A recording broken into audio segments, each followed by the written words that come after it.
Welcome to Making the Cut podcast, the podcast where we discuss all things golf with good people.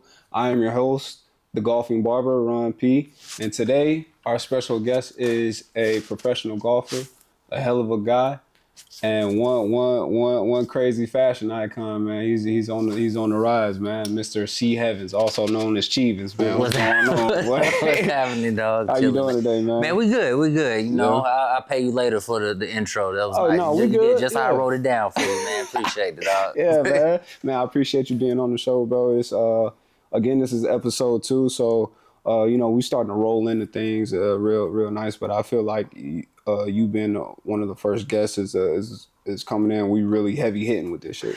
You know I think it's an honor too, man. I'm just happy to get you all rolling. I'm happy to see you doing this. Thank you. From a person that's been in the podcast world, you know, I think just consistency, just keep putting out content.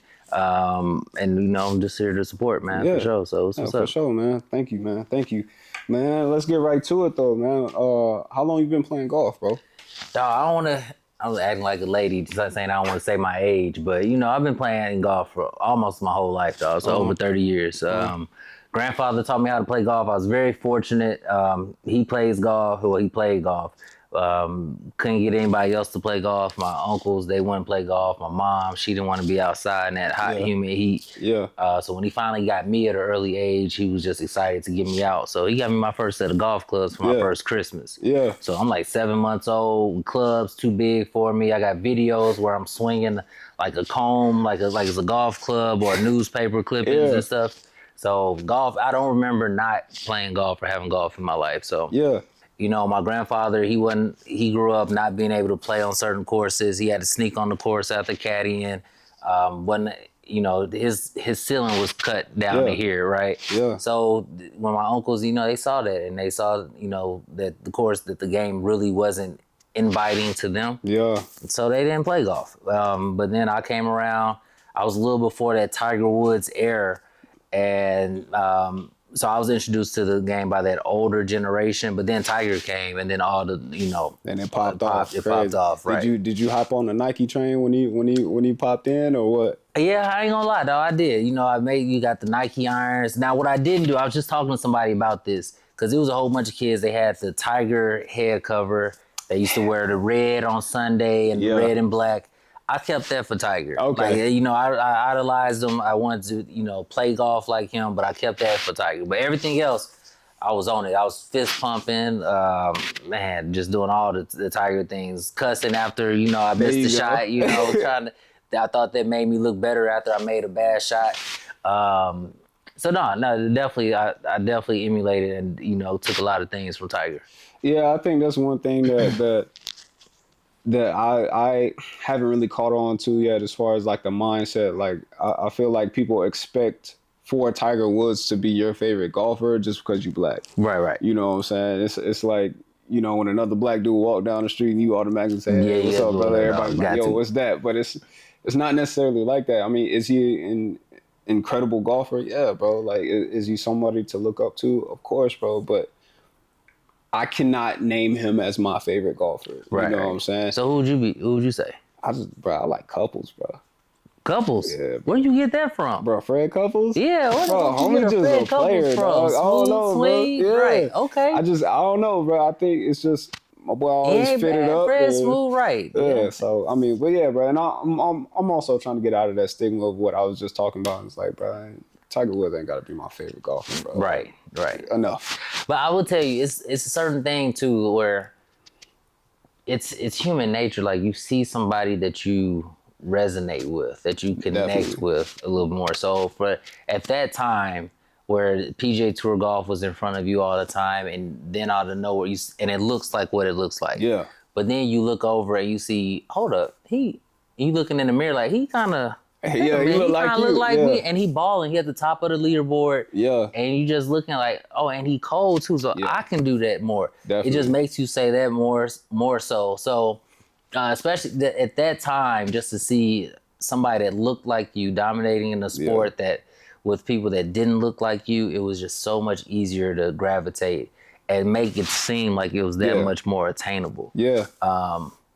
Looking back on my life, I wish I grew up more in that space because I knew I would have. The way I love this game now is the way I would have loved this game before, bro. But Right. I grew up in you play football, you play basketball, you play baseball, Yeah. type of. You know what I'm saying? I'm from the South originally, bro. Right. So, and then on top of that, it's just like you said, bro. Like especially in the South, I'm from Georgia, bro. Like you ain't welcome hardly anywhere, sir. No, you know what I'm saying? Yeah, I think up to 2014, it was still a few I was courses about to out say, in they about Georgia 20 that you years, still 20, 30 years behind everybody with that, especially in golf. Now it's legal, but it's still frowned upon if you got a little, you know what I'm You saying? still be feeling uncomfortable. Yeah, like that, and they make you feel, or they Right. try to make you feel uncomfortable. Right. And they get pissed off when you walk in with your head up high. But yeah. I mean, I don't know. But where did you grow up exactly? So man, I'm from it's easier just to say the St. Louis area. Yeah. But that's where I was born, but then I was raised, if people are familiar, like right across the river. So St. Louis is right across the river from Illinois, and it's East St. Louis, the city. So it's East St. Louis, Illinois, and that area. That's where, I learned how to play the game of golf. I was out on the golf course in diapers. Being, when my grandfather would get off work, and my grandparents would, pick me up from school. For sure. And my grandfather come back from the firehouse, and I'll be begging him to take me out to the golf course when they had their little skins games on Thursday. And those were the people, all my family, my cousins, the church I went to was all there. And then eventually, luckily, my mom worked hard to get me in a good school district. So I was able to kind of stay out of, the East St. Louis area, which is known for poverty, trouble, gangs, like violence, which I don't see it as that. That's home for me. That's where all my family is. Yeah. But I am aware of all those obstacles that are there. And my mom was too. So she worked hard to get me into the city called Fairview Heights, to be specific. Okay. And that's where I went to school, and learned a lot too about being a minority in that game, which, me playing golf, being one of 100 and something black, or one of 100 something competitors, I'm the only black kid playing. And then I go to a school where there's 50 kids or 20 kids in the class, and I'm the only black kid. Like, I've learned to navigate in different realms. It's kind of like the Gemini in me. I could fit in here, there, like I can adapt and survive in these different areas. But to answer the question, that's the part. I would just say the St. Louis area, but more specifically, I love to shine a light on East St. Louis and put a positive light on that. That's something good come from that area. But then I also like to show love and appreciation for my mom to get me in a better area, to get me in the school district where I can play. So shout out to moms and all them. So we good. Man, that's beautiful, bro. Yeah. That's beautiful. Was golf the only sport that you grew up playing, or did you dabble with multiple sports? Don't get it twisted. No, I'm an athlete. You know what I'm saying? I will hoop these boys. I was a hooper. I got a jumper. I do not play with me in a horse. You can't play with me in nothing else because I'm too old. And I ain't finna. And people at the YMCA be acting like they still got hoop dreams and want to foul you and stuff. But I will outshoot y'all boys in the gym. Even now. In the gym. Even now. A shooter will always be able to shoot. Yeah. It's like riding a bike. I'm always be able to shoot. I tried baseball. Couldn't do it, dog. I got shoot. Don't even trip. The jumper wet. The jumper wet. When the last time you played? It don't matter. It does matter, because when the last time you played? I don't play basketball. I feel like the motions that you got in your head, they don't work the same. It's automatic. Every time I get back to that gym, it's wet. When the last time you ran full speed? I don't do that. All right, I'm too old for that, dog. That's a question that'll bust anybody down. I'm too old for that, dog. I walk on the golf course. I ride the golf carts. I'm at a slow pace. That is a question. And then that will if folks don't want me on their down. team either, if we do full court, because I'm letting people drive by me. I'm not fouling you to just if it's that serious for you, dog, take the layup. And if you finna foul me because I'm going for a layup, I'm not finna tear ACL. Bro, that question always messes people up, bro. Like when they be talking about how athletic they are, it's like, bruh. David, when the last time you ran full speed, bro? Bruh, it ain't no full speed. I got ahead of you on that. Look, I'm a shooter. I don't play. But we talking about back then. I could dunk though. Back then, in high school, I could dunk in high school. How tall are you? 5'11". I get to you. I was dunking. I was I dunking. get it. I was 5'11". I dunked 2-3 times. My first time dunking was in 8th grade, bro. But I thought I was going to the NBA. So I was a junior. nah, yeah. How tall was you back then? My height now. But I hit a growth spurt, bro. I used chunky, dog. It's starting to make sense now. So that's where you got style from. Because, if you was chunky, you had to either be funny or you had to, get your swag up so you get the ladies. Poor as we were, bro. My mom always dressed us out in polo, duck head, like, you know what I'm saying? Bro, I tell you, like, kind of circling it back to golf and my grandfather. Yeah. Seeing it now that I'm getting older, I didn't really appreciate it or understand it early on. My grandfather worked extra hard to make sure that I had the newest clubs. I looked like I was a golfer because my grandma used to be mad. She didn't understand, like, why are you spending money on this boy with these clubs that we don't have and all that? You're just wasting money. But he was like, man, I'm not finna have my grandson out here with these other kids looking like he's not, that's crazy. Equal to the feeling like he's inferior or not inferior to him and all that stuff. And because that's already a mental game, like psychological game that happens to you on the golf course as a kid. Shout out to our parents. Now I'm starting to appreciate, your mom, she worked hard. Y'all didn't have it to make sure that you looked like you had it, or you didn't have people talking about you. You didn't feel like you were inferior just based off of appearance, which is it's stupid, but that's how we think as humans, right? Confidence is a hell of a thing. Yeah, exactly. Exactly. Especially to bring it back to golf. Confidence is huge in golf. Yeah. My grandfather worked really hard and dedicated and spent a lot of time with me and sacrificed a lot to make sure I had, the same clubs as these other kids and access to, lessons as these other kids too. And it's expensive, and now it's even more expensive. I feel sorry for the parents now. Yeah, bro. People like complaining and kind of like bitching and moaning about like, oh, it's a $700 clubs. Like, bro, because $700 clubs used to be what, 120? Bro, you saying 700? That might be on sale. I think them things are expensive now. Like I'm just talking about the head, bro. Yeah, like, right. Okay, without the shaft club. And everything, not clubs. Yeah, just a club. Yeah. Speaking of clubs, like I'm free agent now, so I'm picking the clubs that I want. And now I kind of got to pay for them. Like even they give it to me at cost, but I'm like even cost like god dang $1,200 for this whole set. I need something else. Like I don't know how people survive off of that.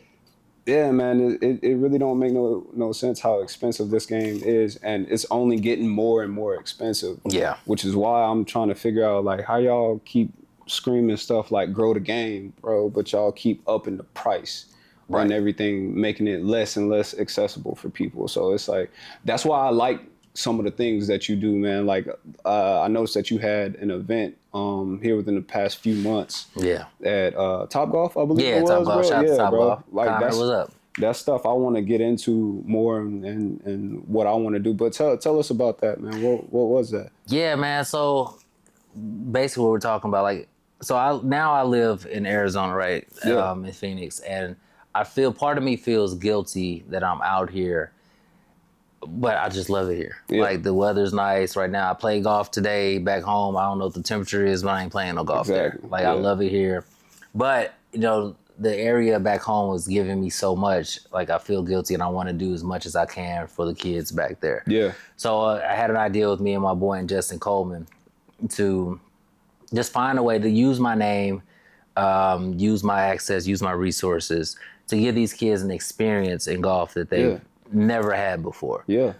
Me and Justin met a long time ago as kids, and there's this Tiger Woods used to have this event probably early in his career, right after he won the Masters, where he would go around and he had a clinic at Forest Park, and he would have big jumbotrons, man. They had to be like 50 feet by 70 feet jumbotrons on both sides, music playing, smoke going up, and he would host a clinic for the kids. Yeah. And we were able to go, and he gave us individual lessons. And I would never forget that moment. That's crazy. So it was impactful, influential, and educational as well. And we wanted to do the same thing with Golf Slaps in St. Louis. My girl helped me with that name. And, a couple weeks before, we were struggling with, I was still nervous about holding it and, hosting it. But shoot, man, it turned out to be a hit, man. We had about 110 people there, maybe a little bit more. and we raised money for the schools. We had 3 different organizations out there: T Masters, U Golf St. Louis, and it was some baseball. I hate to miss this team, but they just came out and showed love. It was like a junior baseball organization that came out with And some you kids. can't name them. That's No, crazy. because actually they weren't That's they crazy. weren't a part of the Nah, process, they but was the part word of it. got around and they came in, and then so I was welcoming them. Like everybody show love. It was good though. But we had it was an opportunity for these kids, like we talked about earlier, to see somebody that looks like them. So Exactly. it was myself, the rest of the APGA guys. So we had, I'm gonna name names because I'm gonna get them all. We had Willie Mack, Chase Johnson, There you go. Aaron Grimes, Aaron Beverly, Joe Hooks, Quinn Riley, and John Baptiste, Yeah. and Montreal Wells. So, and these are guys that have played on PGA in major championships, Yeah. PGA tournaments, made cuts, been on TV with the commercials. So for these kids to see, where the golf can take them, it was big. It was very impactful for that to be the first year. I'm very happy, and I want to do more, and I'm going to do more. Yeah. But that's what it's all about. Like I said, the game's given me so much that I make it's an obligation really to for me to give back to the game and make sure that I go back and reach out to the kids that have come from places like me. The reason I started too, I heard a quote and it sticks me to this day. The quote is, "You're best suited to help the person that you used to be." And that used to be me when I saw those kids. That used to be me when I was looking at Tiger. That used to be me, a kid in these junior golf organizations, with the world ahead of myself, not knowing where golf could take me, not knowing if golf would accept me. And then I saw that when I had the clinic with Tiger Woods, and I helped. I like to think that I tried to help these kids see who they can be and see a route, into the game of golf. And when I do these things too, like I think no matter what these kids' passion is, whether I would love for them to want to play golf at the highest level, but if they want to be, I don't care if they want to be rappers, I don't care if they want to be lawyers, I don't care if they want to be scientists, TikTokers, whatever. Like the main goal and message for me is do what I did, which was chase my passion. Exactly. It happened to be golf for me.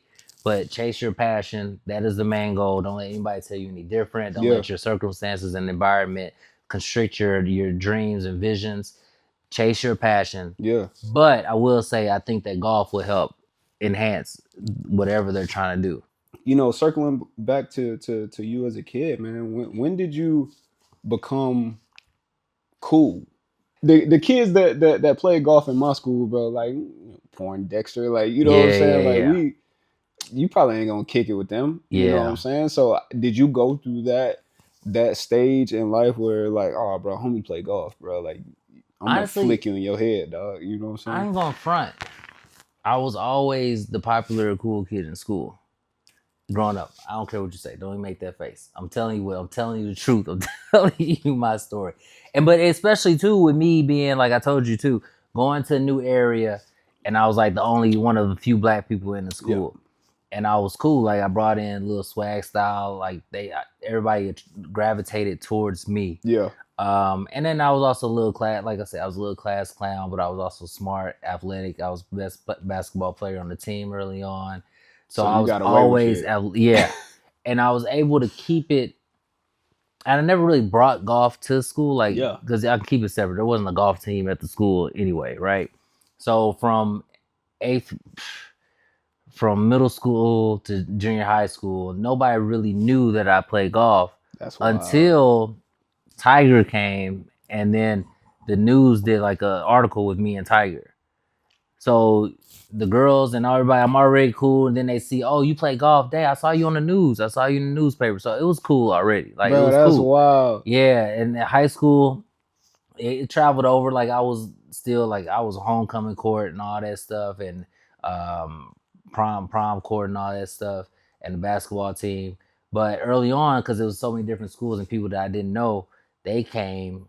I wanted to keep it separate. Yeah. Right. And then they found out eventually that I played golf by every morning they'll do the announcements on the intercom, and they would hear Christian Heavens won this golf tournament. That's wild. So me being good really made it cool. Yeah. It helped out like a lot. They knew I was cool already or whatever, but they were shocked to say, "Oh, you play golf?" Like then they started trying to pop jokes or whatever, Tiger Hoods or whatever. Okay, I ain't heard that before. I'm Right, so that's hard. cool. Right. I'm so tired of that. Like that's cool.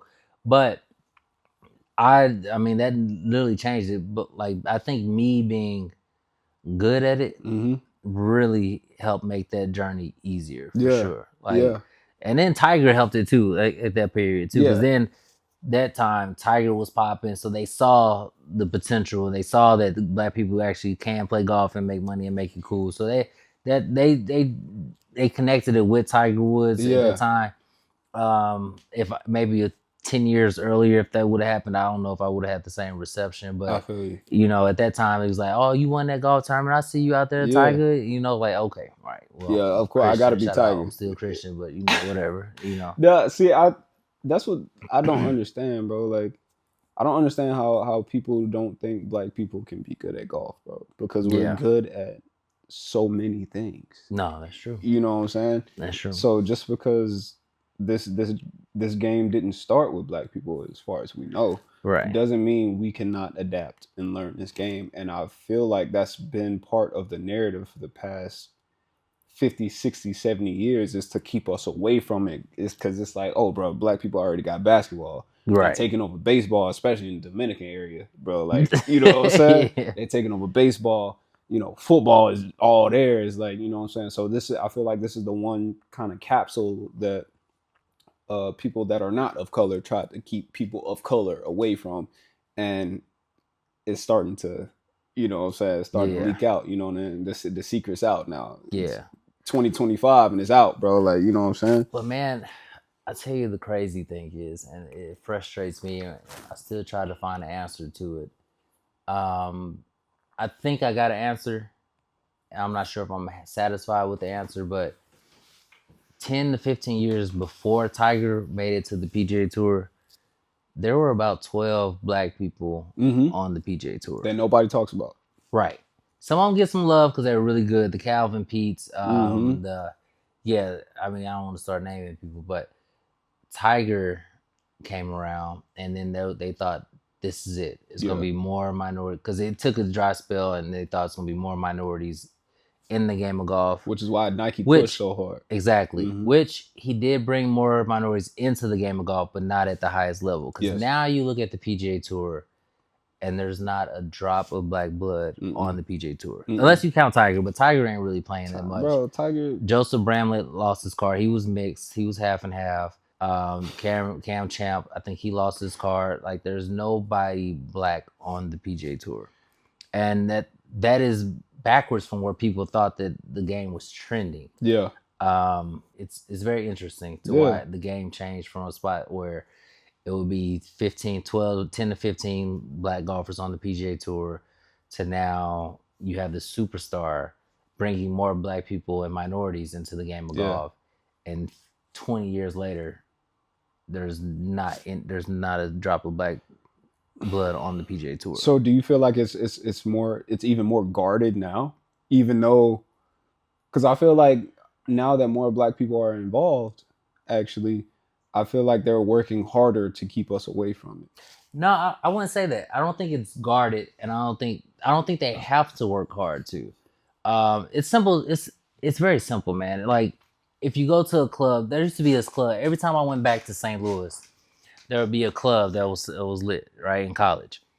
Then you find out that all the girls are there. Then it'd be like a whole bunch of dudes would get in there, and then a whole bunch of Black, Hispanic, whatever, like a little more diversity would show up in there because it's, as far as guys, because they see the girls are in here and the For spot's tight. Yeah. One thing they would do, change the DJ. Another thing they would Yeah. do, change the dress code. And another thing they do, which is more impactful, was increase the price. Yeah. And that's how you control like the entry or the access to it, right?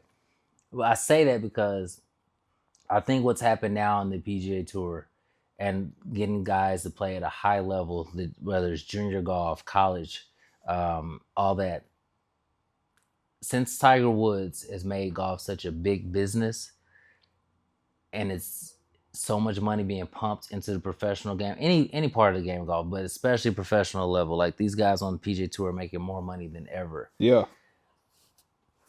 It's super competitive, and what it takes to be that top 0.02% or 1%, it takes a lot more. Like it's gonna cost you. You need a rangefinder now, or not a rangefinder, but you need like TrackMans, which is like $30,000. You need to get lessons from the top coaches, which now they're charging $200 to $500 per hour. You need the latest clubs and technology, which now we just talked about it. Now you get a whole set of clubs that's really good and fitted for you. That's $2,500. Back in the day, in the 1980s, if you just had talent and you were black or any race, right, and you picked up a golf club from 10 years before in the 70s, the gap wasn't that much. It wasn't that much. Like, it was basically the same equipment, right? You didn't need, if you didn't have lessons, a lot of the guys back then weren't getting lessons. If you didn't have a nutritionist, a lot of guys didn't have a nutritionist or the chiropractor. So it didn't cost all that money and the expenses to play at a high level. Right. So now it just costs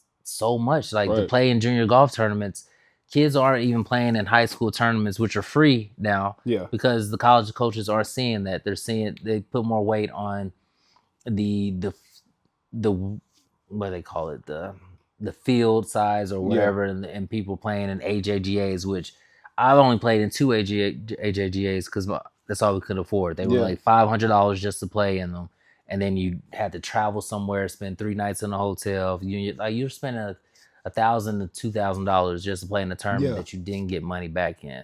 Who can afford that? Really, there'll be a few people of my, like, black people, Hispanic, whatever, that can afford that. But as far as the people that can afford it, you can see that it's mostly those country club kids, right? And now that's starting to change, but hopefully it's change a little bit more. But I think that's why the gap between the richer and the rich and the poor has widened. Yeah. If you didn't have this back in 1980s, you weren't that far off from the people that had. Right. But now, if you don't have it, you're so far off from the people that got the country club membership, the TrackMan that's $20,000, the lessons, the gym, the fitness trainer, playing in the AJGAs, the national events every time, where the college coaches are versus the free high school tournaments. Like, the gap is so big between the haves and the have-nots. And I don't want to blame it on Tiger, but it's increased because of Tiger, right? Bringing so much to the game, bringing so much competition, which is good for the game as a sport, right? But not good for everybody. It's hard. Exactly. It's not good for everybody. So I think that's what's happening. I think that's the reason that we are seeing a drop off from the people that come from, the meager, the small, like, beginnings. It's very hard to make. You got a lot more to climb than somebody that has. So, bro, to be honest, like I said, bro, I'm only 2 years in, bro. I started when I was 29, man. Like, I don't know. I'm never gonna put a limit on the things that God can do, but for me to make it all the way to a professional level, bro, you know what I'm saying? It's hard, dog. It's crazy. Like you said, you're a professional. But you're basically born with a club in your hand. You know what I'm saying? Like, yeah. So the best option for me at this point is to basically become an influencer, and that's just try to creep my way closer into the game. Right. Because if you become an influencer, and all you're doing is buying time. You know what I'm saying? Yeah. Now I have time to practice. I have time to, you know what I'm saying? Because I'm just making and creating videos. But I think that is the closest I will ever get to it, just because of, like you said, how the game has grown within itself, bro. Right. Like it's been a few people that started in their late 20s and went all the way to the, you know what I'm saying, to the PGA Tour, but that was back in the day. Like, you know what I'm saying? That's back in the day. Yeah. So, now there's different content creators, and I say you all, and I'm starting to dabble in between being a content creator, professional golfer. I'm trying to find my space in this game where I want to be still. Yeah. But it's cool because now there's a lane for content creators. Right. Like, there's you you all have made content creators have made the game entertaining, more Yeah. relatable, Yeah. and found things that the PGA Tour they're lacking. They're so retroactive in finding out what the consumers want and how to relate and make the game grow and be cool. That you all, the content creators, have found the knack, found listen to the people. Yeah. They do the research. They see that look, this video here did this. The people want to see this. I'm gonna do this, and more of this. Right. They want more engagement. I'm gonna talk to them, and this. I'm gonna ask questions. This.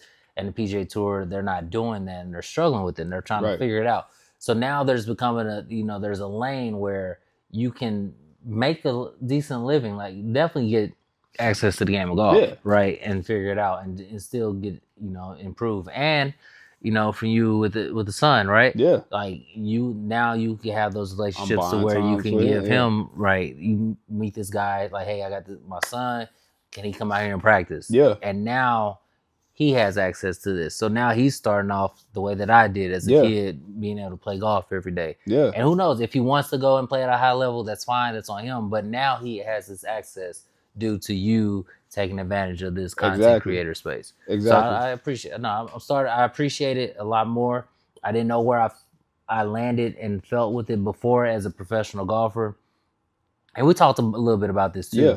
But as a professional golfer that's put the hard work in, dedicated my craft into being one of the best players in the country, in the world, and trying to figure out, like, and now seeing the game shift over to this other side. Yeah. But I'm starting to take an appreciation and understanding for it. And like, I'm really appreciative for this content creator era. Yeah. Right. Yeah. And I see that it's the future and the aid that the game of golf needs to grow. Where do you find what do you think your niche is on the content creator side, or are you still looking for it? Like, for example, so like, me personally, how I even dove head first into content creating is because I had brands keep picking me up for photo shoots, and I'm like, it got to a point where I was like, bro, either I like this outfit that they put me in, or I don't, but I'm gonna still model it. Yeah. But this is not something I would wear. Like, you know what I'm saying? Right.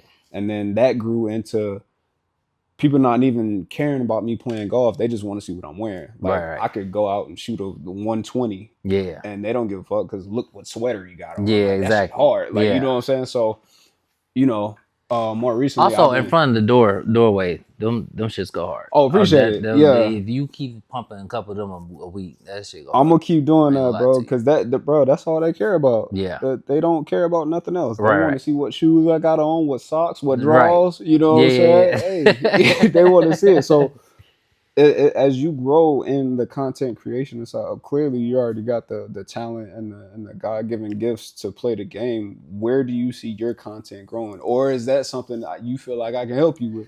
That is something that you can help me with. I can be helped with, but man, the crazy thing is, and I'm not trying to sound cocky or anything, but if you go back, I've been doing a lot of this stuff. Like I didn't know you before, but from 2014, 13, go back to my Facebook. Yeah. Like early on. The Facebook era. Like I was posting Golf Tip Tuesdays where I would post short golf tips where I wasn't saying anything, or I had music to it and stuff, like making it hip and cool. Before that, when I was traveling around on the APGA tour back in 2014, 15 again, I would post vlogs of me like just traveling. Now, the thing that I lacked in, and why I do appreciate, and I will not shit on any content creators, because I've learned that it's an art and a skill, and it takes a lot of work and dedication.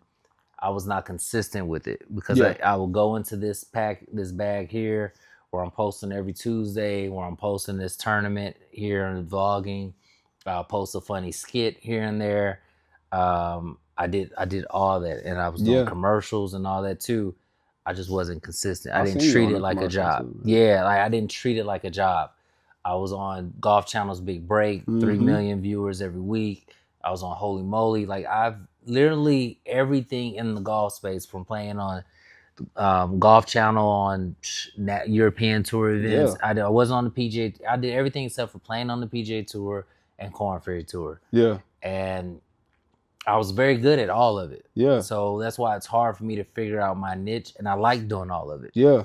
And if you look at my Instagram, I talked to my boy Doug about this too, and he had a call into me. He was like, "Man, what is your thing?" And I Yeah. was like, "I don't know. I don't want to be put in a box. I like doing all of these things and like just posting what I want to post." I like the skits that you be putting out, bro. Like I feel like more people need to see that. You know what I'm saying? Yeah. And it brings humor to the game, bro. Because honestly, bro, like I forgot what skit you posted, but I was like, damn, I ain't think of that shit. Like, you know what I'm saying? It was funny, and I watched it a few times, and then I was like, damn. But I put you in the same category as a Roger Steele. I'll put you in the same category as a Big Lot. You know what I'm saying, bro? Yeah. Like Shout out to him. You're funny, bro, but you gotta break past that wall of damn, I don't really want to do this shit right now. I don't feel like being funny, you know what I'm saying? Right. But no, getting back into your career, bro, where did you played golf in college, man? Where'd Yeah, you go? man. It's crazy. So I was part of the First Tee program. I helped start the First Tee chapter in St. Louis. I was the first to go through the all the phases, the birdie, par, the eagle, and we had our first tee like gala, the very first one in St. Louis, and I was introduced the keynote speaker, who's this man named Dr. Crouch. Okay. He's the president of Georgetown College, and I introduced him, gave a good little speech in front of a whole bunch of people at this course called Glen Echo Country Club, and he spoke, and this big surprise for the speech was to give me a full ride scholarship to Georgetown College. Now that was a big thing because my grandfather was always talking, and even fighting with fighting with my grandmother, explaining why he's spending so much money on this. Because like we gotta get him a scholarship. Yeah. This is it. It's gonna get him a scholarship. I ended up getting a full ride scholarship, $150,000 paid, everything. Didn't come out of pocket for nothing. Go home, hyped. Georgetown, I called my grandfather was there, but I was telling all my friends and stuff. The newspaper articles was coming out. I go home, look up Georgetown College, thinking I'm about to be a Hoya. Yeah. I'm finna be where Allen Iverson was. I'm finna be out in DC area, Chocolate City, kicking it far away from St. Louis. Yeah. Look up Georgetown College, not Georgetown University. Damn. An orange tiger show up. Damn. And I was like, I ain't never seen what is this? I ain't see this in the NCAAs.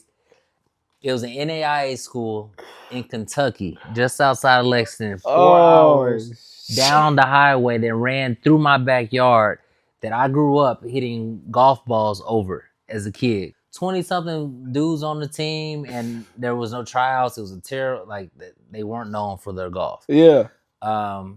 But I went and made the most out of it, man. Like, I made it a positive. I met my swing coach, Larry Ward. I competed. I was number one from day one on that team. I had All-American honors. Played in the National Minority Championship, finished top 3 last 3 years. Never won that one, but that I finished second once and third twice. Then made it to nationals. Had a really good career, Hall of Fame career out there. Potentially still advocating for that, but it was cool. It was good, man. I got the most out of it. I learned how to compete. I had an opportunity to transfer over to like a D1 college, University of Kentucky. Wanted me to come over there for my last year, but I decided not to because it wasn't free. But but I learned a lot. I think the benefit for me going to that school was I was always in competition. I was always playing, and I was always like pushing myself. So tell us about how you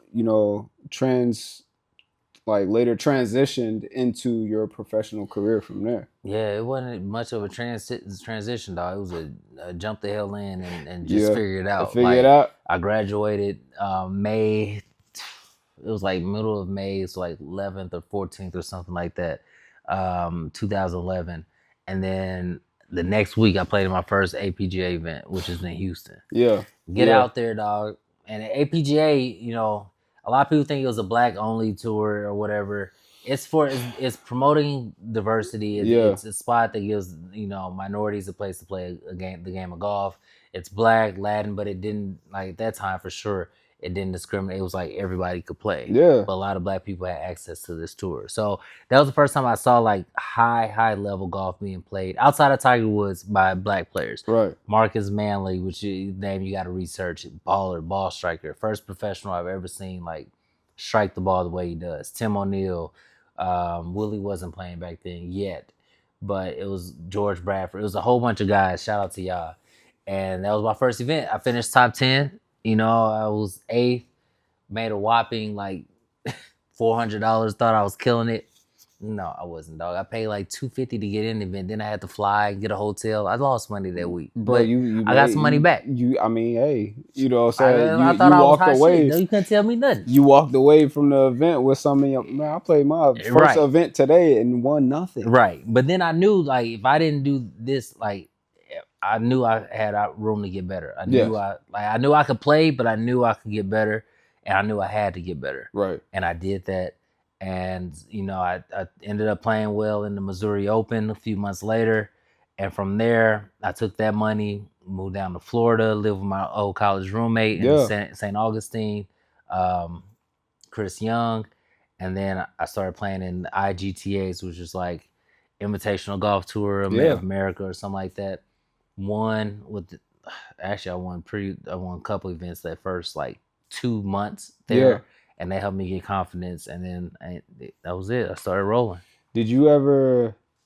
How close were you to ever getting your actual like PGA card? You know what I'm saying? Dog, I feel like I was close, man. Like my best year, I won multiple times on the APGA, had an exemption to the European Tour, got to the Korn Ferry Tour Q School. Played really well in first stage. So you got to go through Q School to get it. Played really well in first stage. Second stage comes up. And have I told this? I don't think I've ever told this story like in public. It's almost exclusive. This is exclusive. This is embarrassing though, in a way. But it was a while back. All right, I think it was 2016. Just you'll know when I tell you what happened, you'll know the time. But it was crazy. All right. So second stage happens. Yeah. I'm playing the best golf of my life. I'm playing solid. I'm with my boy Rocky. He's caddying for me. First round, I believe I shot 69 and I'm inside the number, right? I'm balling out. I'm putting after I play. Agents are coming up to me saying, hey, when you get through, just like hit me up. Or, I want to sign you. I was like, I'll chill. Let me do my thing or whatever. Yeah. That day, we talked about this earlier too. It was Trump and Hillary Clinton on that Tuesday or Monday or Tuesday. And Donald Trump won the election. And I was up all night just watching that. Yeah. Like I didn't really have a dog in the fight. I mean I did, but I didn't. Yeah. I was traveling and I didn't vote. I didn't do it right or whatever. But it was just like a surreal moment. It was like shocking at that moment. Like it was just, I was just up late all night thinking about what would happen. And I bought into the thing that like the world was going to change or the world was going to, I didn't know what the hell was going to happen with the world. So the next day I was up all night off like playing golf off like 2 hours of sleep. I shot like 73. I'm in this spot in Southern Florida, which is one of the biggest like Trump areas ever. And I'm just the only black guy. And it wasn't even me. It was just me feeling like people were looking at me like, and then I feel like people were like extra weird towards me. Yeah. Like I just didn't feel comfortable at all for some reason. I feel like the world changed, and I played bad. Like I let it get to me. I played bad the day after that. Not as bad, but I gave myself a chance. I played better. I shot like 71 or something like that. Okay. And from then I was like, I got back into it, and I ended up giving myself a chance, missing it by like two shots or something like that, right? And from that moment on, I thought, I'm never gonna let politics, like the politics or anything, can't really affect me scoring my job or anything. So as of now, like I listen to politics here and there, but I'm not the biggest political person. Like I focus in on what I got to do because I feel like I can control that a little bit more. Yeah. But yeah, so that was my closest time. Like I was in the number, and I let some other outside influences affect me, and I blame it on that. Like I do. Like I still could have done better, but I let that get in the way I mean, of what I I had to don't feel control. like you have anything to be ashamed of. Like, you know what I'm saying? Like that's not an embarrassing story. I mean, it's funny a little bit, but Yeah. you know what I'm saying? I don't feel like that's an embarrassing story because, you know, at the end of the day, when you put these clubs on, you still got a life to live, bro. Right. And you know, whether you felt it while you was out there playing or not, there was a shift. Yeah. Everybody felt the shift. It was a shift. You know, That's what what I'm I saying? felt. Right. It was a shift. It was a shift. Like what the hell? And it was, you know, people walked around a little bit more brash, Right. you know, around that time. And, you know, Yeah. because I was in college, you know, I think I was in my second year. Yeah. Yeah, I was in my second year of college, and I noticed some people walking around campus a little odd. Now, you know what I'm saying? It was definitely a shift too, and you just didn't know. I didn't know what the shift meant. Yeah. Like Me I neither. didn't know if it meant that maybe everything was gonna be great, which is cool. But then I didn't know if everything was gonna come to the end, which was obviously not cool. But it was a shift. Like this is against the norm. This is not what's normal. I thought Like, it was what does it mean? joke, bro. Like I was like, nah. Yeah, Come yeah. So on. Like, come on. I stayed up all night that second round, before that second round, and I was numb a little bit those first couple rounds, and I let it impact me, and I would never let that ever happen again, as far as that goes. But you know that was my closest to getting through. Yeah. That was my opportunity. I was playing good. I was winning. I had confidence. My game, I was hitting the ball where I was looking, hitting different shots. Swing was solid. After that, I had sponsors. Even at that time, I had a sponsor, and then he just ghosted me. Struggled with finances. I struggled with my back injury. Then my grandfather passed. I struggled with that motivation to keep playing after he passed. Yeah. And then I'm trying to get it back. Like it's just not there yet. Honestly, I feel like that's the tangled, you know, web we weave, you know what I'm saying? Right. To an extent. That's why so many people relate, you know, this game to life. Yeah. Just because, you know, no matter what's going on, you gotta keep your head on the swivel. And I'm sorry to hear about your grandfather, bro. That's crazy. No, it's like, yeah, you it was know, that's wild crazy. back. Yeah, Because absolutely. I know he was a big inspiration. To me, bro, like things like that, I can only be so sympathetic and empathetic because I grew up without my grandparents already. Right. You know what I'm saying? My grandparents died when I was like, I think my last grandparent died when I was like 6 or 7. So I didn't really grow up with my grandparents, but I always wanted to, and I envied people who grew up with their grandparents because, bro, some of the knowledge my granddad could have kicked my ass was so like, it was so player. Like I know he done did some, like I heard some stories about my granddad. I was like, damn, like you know. So you know, I was really envious of people like you that grew up with that influence, and I just found out it was literally 2 months ago. Or it was in November that my granddad played golf. Oh, for real, bro? And you didn't even know. You didn't even know. Nah. Dang, could that be a gene in the DNA in the sequence? At 295 in the sequence somewhere. I don't know. My granddad was a gangster though, so golf was not on his, you know what I'm saying, top priorities. Yeah, but he was thugging them out on the golf course. He was doing other stuff. Yeah, but pimping them on the golf course. Yeah, my pop told me that shit. He was like, he said, you know, your granddad had some golf clubs in the garage. And I was like, the fuck? You seen them yet? No. Like, I can't wait. Yeah, you gotta get them. I can't wait. I want to see hang them up and put some art around it. Hang them up on the wall or something. That's dope. Yeah, nah, but bro, like I can definitely relate to what you talking about, and you know how everything is going, and bro, I just wanted to see. I want to see you win. Yeah. You know what I'm saying? You both, dog. I want to see you win in life and on the course, bro. Right. Like it's, you know, it's part of the reason that I asked you to come in and do this interview, because I feel like it's very important for people to hear your story and hear, you know, the things that you went through, and not only be able to relate, but also to be able to get a different sense of who you are as a person and as a player, bro. Because this game ain't easy, man. And right. that's easy for me to say. Right. Because I ain't been through it. like that. You got Like, a glimpse of it, you know, bro, right? I got a glimpse of it, and I get to watch people go through it. But bro, this game, you know, I played football and basketball in college. I know that side of things, Yeah. and that wasn't easy for me. Yeah. I had a mental breakdown in college, Right. bro, off some crazy stuff, bro. But it, you know, to amplify it even more with this game, bro, woo, you know what I'm saying? Imagine having to eat and survive off of this.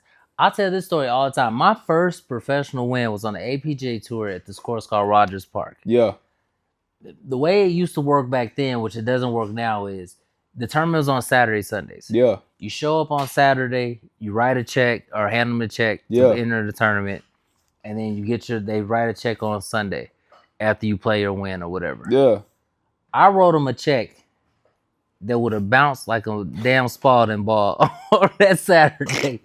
I had no money in my account. I told my mom, if I don't make money, I might need some help, and then I got to come home. Yeah. I shot 64, 64 with Kevin Hall finishing like a couple shots behind me. Whatever it is. Yeah. I balled out. Yeah. I won that tournament. But if I would have shot 80 that first round, that check would have bounced so hard. But I knew Saturday, I'm heading to him Saturday morning. Bank closed early on Saturday. It's not open on Sunday. Yeah. So they not cashing this check. They got time to clear. Right. They got time, and I'm getting the check on Sunday. So I got to play good to perform. But then put this money back in the bank before they check. Before they check. see Yeah, it. before they put that check in the bank.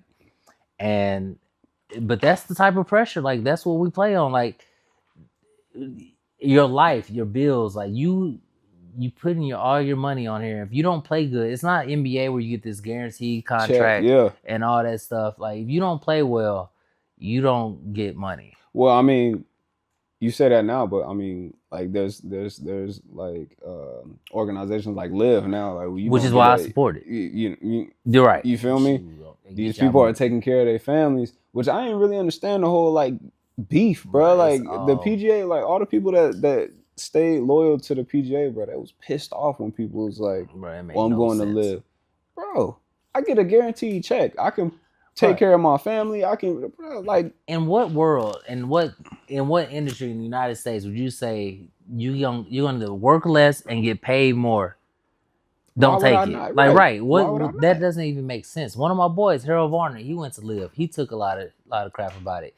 He came out and said it's about the money. Yeah. Which, yes, it's about the money. So a lot of people that made up stuff saying it's about changing the game and doing this, they took a lot of heat. I'll give them that because, bro, it's about the money. And I think they should have. Like, you look at some players like, what's my boy name? Dang. I'm drawing a blank now. But he's struggling now. He had an offer to go to Live. Now he's struggling with back issues. Skinny dude, real small skinny dude. He was cold. God dang, what is his name? If y'all know, just put it in the comments. Word. But now, like, he turned down $40 to $70 million or whatever, and he's struggling on and off the PGA Tour with back problems. And I see a picture of the dude, and I don't remember. Bro, like, see, I don't understand. Are you mad at me, or are you mad at the fact that you ain't take it? Like, yeah, you're right, exactly. And especially now because Live and PGA like combined, bro. That just shot everybody in the foot, bro. I remember. So I was working at Silverleaf when that happened, bro. And I remember John Rahm coming in the, like, you know what I'm saying, right? And then he ended up signing later, right? Yeah, because it didn't make no sense. You know what I'm saying? You were trying to get all these people to stay loyal to this brand and to this company that's not taking care of their players. Right. But then, you know, when you actually do have those people that stay loyal to it, right? Yeah. You sell out. You sell them out. Yeah. Bro, is it a kick in the face or is it a kick in the nuts? Like, right. But that's not how things. Like, look at we talked about it. The trade, like. The corporation gonna do what they want to do. Yeah. But people frown upon it when players say they demand trades, they demand this. Like, bro, there's no loyalty in this game. Like, you gotta take care of your family, you gotta take care of yourself first. And I get it. Like, I'm not gonna shame anybody. Whether, like, I'm not happy with. I don't watch Live. Yeah. I don't know what channel CW is. Like shit, I used to watch watch it Live. when I was a It come kid. on the app now, bro. No, Like, you know okay, what well I'm I saying? ain't downloading the I app. got the Live app, bro. Okay, I'm not doing all You that. feel, Like, bro? that's They extra. signing influencers now, Yeah, nigga. oh, well, they we need got to- a chance. Like or they got an opportunity. I'm definitely available for sale. Like You you feel pay me? me, I'll watch it. But right, but like dog, like I'm mad. I wish all of them were able to play together. I blame them more on the PGA Tour being so retroactive and not getting ahead of this. I agree. But I don't I'm, I don't know if I'm bro, happy. it's just I don't know. Like when I was just hearing conversations about it, and it'll make me turn around when I was when I was at the Leaf, bro. I was hearing people talk about it, and this like you know what I'm Right. saying. But I was like, bro, Yeah. you're a member at Silverleaf. Yeah. You telling me you ain't about money? Yeah, right. That's true. They gonna get their money. Come on, dog. The membership requirements itself at this club is I don't even want to get in. I know the numbers, but I ain't even gonna get into it. It's But, nice. It's a sir, pretty penny. I'm with you you. gonna telling me you gonna tell me you gonna stand there, walk past me, and talk shit about people that's trying to look out for their family? Yeah. Fuck out of here. Yeah. Man, come on. So Everybody. you know, but no, right. I'm Miss glad me you with did dive into that, bro, because there is a misconception about golf and the financial things that go into it. Like I hop on the game every now and then. I'm a PGA 2K player myself. You know Yeah. what I'm Okay. saying? Okay. See me on that. The new one finna drop. Okay. I don't All know if right. you on that, but see me anyway. But yeah, I get on with my boys, man, and you know, they still back in Georgia, especially my little brother. He the first one to be like, "Oh, run got money, run." Nigga, I'm struggling to play this shit. Bro. Like, you know what I'm saying? I'm Bro. just trying to get better so I can Man. further, pave the way for my family and maybe my son to get up there. You know what I'm saying? But Let me tell you, I got Facebook messages from a cousin I ain't seen in 15 years. Just hit me up, going through some stuff, asking me for money because he's struggling. I gave him some yeah, cash or whatever. yeah. I helped him out a little bit here and there.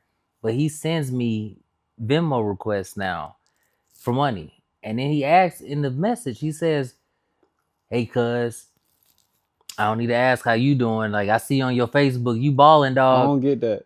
Bruh, I don't get I'm that. not. I'm playing golf, yes, but I'm not finna accept every Venmo request you send every. I'm not finna support. I don't have that right now. He's like, "Man, I wish I would have made it in baseball." Me too, because I ain't making no baseball money. like right now, I don't have an MLB contract. I gotta play good golf this week, or I'm not making no money. I gotta go work this next week, or I'm not making no money. My stuff isn't guaranteed right now until I get to the Corn Ferry Tour, which they're not making much money, but the PGA Tour guys, they're making good money off of endorsements and stuff. So they got some money ahead of time, but it's still the security they don't have. Yeah. Unless they're the top like 50 players in the world. Right. So it's different. Like if you know somebody that's playing professional golf at any level outside the PGA Tour, they're not like, don't go asking them for money. Don't think they got it, the bread to do this and that. Actually, you need to help them out. Venmo them $50, okay?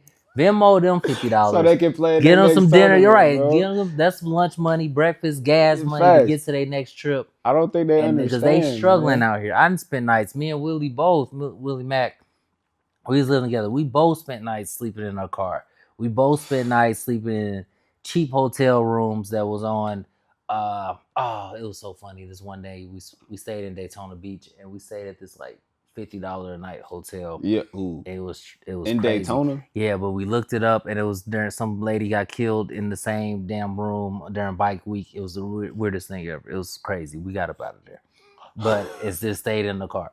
We're split eating McDonald's. Like we're eating stuff that's crazy. We're betting other people for money. We'll have a good week. Yeah, we'll have like a good week where we'll win, make $5,000-$10,000. Yeah. Then we'll go 6 weeks where we're struggling, barely making any money. Yeah. Like you just don't know what's gonna happen. You're struggling. It's just unstable, bro. Like, you know what I'm saying? Like, I think that's why it's so easy for me to keep my moniker as a golfing barber, because I still got money coming in on the back end. Like, you know what I'm saying? While I'm and then they both feed into each other. Yeah. You know what I'm saying? But like, that's kind of why this influencer thing is it's smooth. You know what I'm I ain't mad saying? at it. It's No, I smooth. ain't Like mad at it. I Right. could be as close to the game as I want to be without fully committing and killing myself. Like Yeah. you know Ben, you know Yeah, what I'm yeah. saying? Big Ben Herman. People ask him all the time, bro, why you never try to play on tour? And because Because Ben Ben can can do ball. it. Ben can ball. Ben can be out there go. with him. And he said this to me,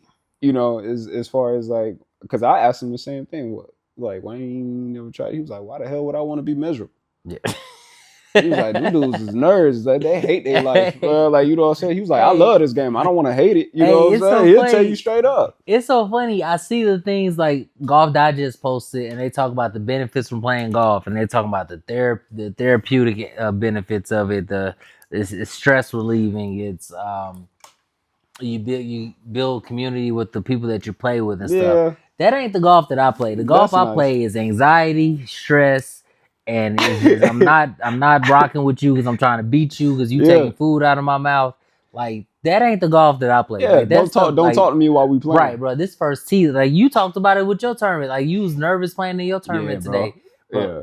I'm nervous at every first tournament that I'm playing because, like, look, this check might bounce. Yeah. Yeah. Like Right. that type of like it ain't gonna bounce, but like I need to play good. I Yeah. want to play good. Yeah. So I'm nervous. This 3-footer, I want to make this. This 3-footer can cost me anywhere from $75 to $500 to $2,000 Yeah. for this 3-foot putt. Yeah. Obviously, I'm not thinking about that on the course, but you feel it. Like this is important. I want to make this putt. Yeah. Yeah. And that shit is stressful. Shit, that's As costing. Right. I understand what Ben. Speaking of Ben, bro, it's one of his tees. I don't know if y'all know. Is that the? Oh Yes, yeah, sir. that's the Leaf. Yes, Leaf. sir. Shout out to the Leaf. Shout out to that's Ben. one of his though. Oh, that's He the his. only That's one that got Steve, his. man. Yeah. He the only one that got. I was his about to color. say because I ain't seen it. Don't ask how I got it. But I got about 4 or 5 of them. You know what I'm Keep saying? them Shout out to signed, Ben, right, Big Ben Herman. right. You know what I'm saying? If The you look plug. for your tees, I got it. But yeah, bro, like I think it's just because you based your life on this game, and that's an incredible thing to do, and I pay homage to people like you. I think me, you, and Doug was sitting down one day because y'all was talking about like y'all wasn't hating on influencers, but it was like No. these motherfuckers, like you know what I'm saying? I Because it's like you said, bro, you spent nights in your car trying Yeah. to play this game, bro, and now you see people that's on, you know, the popular TV shows and stuff like that, doing the things that you wish you could have done with being so new into the game. So I mean, that's why I think I go so hard at the game and not just creating, Right. but going so hard to play the game, because not only do I want the respect of you guys that are actually professionals, but I want the respect for myself to know that I actually grinded this shit out. You know what I'm saying? Yeah. And played the game how it's supposed to be played, and learn everything I'm supposed to learn, and you know, hustle whoever the fuck I gotta hustle just to you know, put food on the table. So I want to taste it a little bit, but I at the same time I got a baby to take care of. I got a wife at home. Absolutely. You know what I'm saying? Right. So Yeah. I mean, I get it, bro, but man, like I just hearing your story, it gives me even more insight on what this game is. And bro, like you said, you're, you know, I ain't gonna say your age fully, but you know, you Right. getting up there. I be lying. And I be lying. you get up, bro. I be lying and saying I'm older. Bro, no, hell no. I I'm do. the opposite way. I be the opposite way. But honestly, I be forgetting sometimes. Like I be like 32. Wait, I just lied. But let's roll with it. Like I ain't there I be yet. saying I'm older, bro, because people think you just the fountain of youth. Right, 'Cause yeah. I'll pull out and say 39. Yeah. Oh, And they be like, that's shut the right. fuck up. Like, you just shut up, nigga. Like, you know what I'm saying? I No, you there ain't no yet. 39. No, I be I'm like, at the hey, age where you lie black under don't now. crack. Yeah. You know what I'm saying? I'll tell a smooth lie and just have everybody wondering how the hell like I got to this point. Yeah. You know, maybe it's the Pharrell Williams right. You got type the spell, skincare you know what I'm routine. saying? I get it. Is there anything that you would like to say to the community out here? Anything that you would like to say to Yeah. the listeners and the viewers? Yeah, man. Like going back to what we talked about with Doug too, and I want to make it clear because we're talking about like, and this was my initial gripe with content creators and influencers, and what I didn't like and didn't appreciate, because I told my story before, and I told like how I've given blood, sweat, and tears. Like course. literally, my hands have been cracking while I'm swinging golf clubs, bleeding. I put the sweat in. I've cried over this game. I've gone broke, and I put all I can into this game of golf. And and the game has given me a lot. I've been on national TV. I've been on commercials. I've won a good amount of money. I've won good tournaments. Met great friends, right? Right. And with me doing golf slaps, along the way, I've always given back. Right. I've always, even when I was winning at APGA, I would stop, do junior golf clinics with kids in Atlanta, New Orleans, LA. And I would take time out of my preparation to give back to these kids to where they can see me. I can give back. Like I said, you're best prepared to help the people that you once were. So these are kids that are like me. And I just want content creators to understand, yes, you're going to get a lot from this game. And you're also a big part of this game growing for sure. So you're giving it in that way as well. But look back to the people that you once were, the little girls and little boys that you were back in the day that didn't know much about golf or had a slight interest to the game of golf, but nothing really came out to reach out to you and say, look, this game is cool. This is the game that you should play. You should give this a try. And look at me. I'm cool. I'm fun. I'm funny. I'm different. I look like you. I care about fashion. I'm not this square. Like I play golf, and golf is dope for me. Yeah. Show love, bro. Right. Show love. So I want content creators to have their tournaments, but do something with some kids. You know, bring the kids involved. Give back. Help out with. I'm just really big on kids. I want to keep saying kids. Yeah. I'm really big on just helping kids, giving back to the game, not just always caring about having the camera facing you. Actually growing the game. Yeah, actually growing the game. Don't worry about the camera. The cameras will be there, but turn the cameras on these kids, playing the game of golf, helping them out, and just working that way. It's not always about how you look in this photo. If your butt, guys or girls, I don't know. But if how your butt's looking in this post, whatever, and while you're swinging this golf club, how many likes you're going to get here and there. Let's start focusing. Take that, yes, and you're going to get that. But let's also focus on who you can impact, how many golf clubs you can get in these kids' hands, how many rounds of golf can you get these kids to play that don't have access to it. Right. And just, you're going to get a lot from the game, but it give as well. So it's a give and take, and that's what I need from you all. So, and run that cycle. And myself too, right? Like I'm constantly thinking about it. I'm trying to be an advocate for it. But that's what you're doing with this podcast, right? Yeah. You're giving me a platform to tell my story and to talk, and I appreciate it. So just keep doing what you're doing, and other people as well, content creators. I'm on board. You're the future of the game, but also remember, much is given as much is required, right? So that's it. This has been Making the Cut with the Golfing Barber. Before we end the show, I would like to give a shout out to Devereaux Golf, man. Thank you so much for letting us use your studio as always. This has been Making the Cut, right, with the Golfing Barber. Once again, I am your host, the Golfing Barber, Ron P. The podcast where we talk with good people. Damn, how do we end this? The podcast where we talk all things golf with good people. That's how we end this, right? All right. So everybody have a good night. Thank you so much for tuning in. I hope to see you next time. We out. It's out.